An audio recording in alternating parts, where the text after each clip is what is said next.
In today's mental health check, if you've been thinking about finding a new job or switching careers, you are not alone. In fact, according to data compiled by Forbes, now is the best time to start sending out those resumes. They report that January and February boast the largest numbers of open jobs and also applications. Joining me now to discuss, mindset coach and author Katie Horwitch and Johnny Taylor, CEO for the Society of Human Resource Management. Thank you both for being here. Thank you. Katie, let's start with you. Yeah. What should people consider before leaving a job, just jumping ship? Ooh, well, before they decide to just jump ship, really consider, I like thinking of jobs as like these mini school type experiences. So have I learned everything that there is to learn from this job? Have I exhausted all of the options and opportunities that I am willing to go after at this job? Because there might be a line or a boundary there. Am I financially stable? That's a really important one, because not all of us can just hop from one job to the next. Making sure you have 3 to 6 months of expenses that are saved, and then asking yourself, well, why am I leaving? What do I want? And what am I moving toward? I love that, especially in this economy, right? You don't want to take a job for granted. But Johnny, if you're interviewing, I've heard it said, the devil you know is better than the one you don't. So what are some red flags maybe to look out for in a new job? You know, it's fascinating that you hit the issue right on the head. You are also, during the interview process, interviewing the employer. So they're interviewing you and you're interviewing them. And frankly, you have a lot more to lose if it doesn't work out.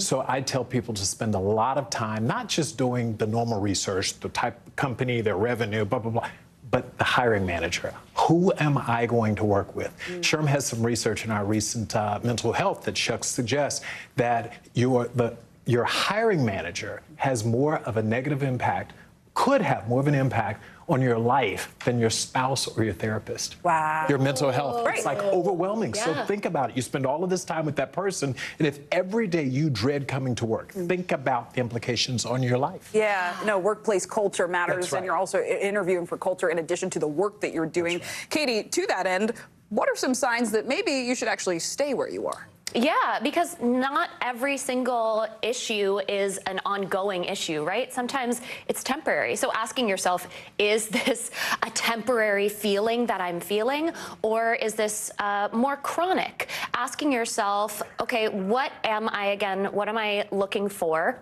And are there ways to get that in the situation that I'm in? Also looking to the people that, you know, to your point, that you're working with, and gauging, are these people that are helping me be the me that I know I'm meant to be? Yeah. Is so important, because like we talked about, you spend so much time at work and thinking about work. So Johnny, let's end tangibly. What are questions we should be asking when we're interviewing, and any tips for approaching the job search process, which can be pretty daunting in a job in itself? That's right. Number one, what's the culture here? And they need to be able to articulate what the culture is within their organization. More than foosball machines and popcorns and half days, what's the real culture? How do things get done here? Secondly, what's my opportunity for growth, trajectory in my career? You get those two things right, things are great.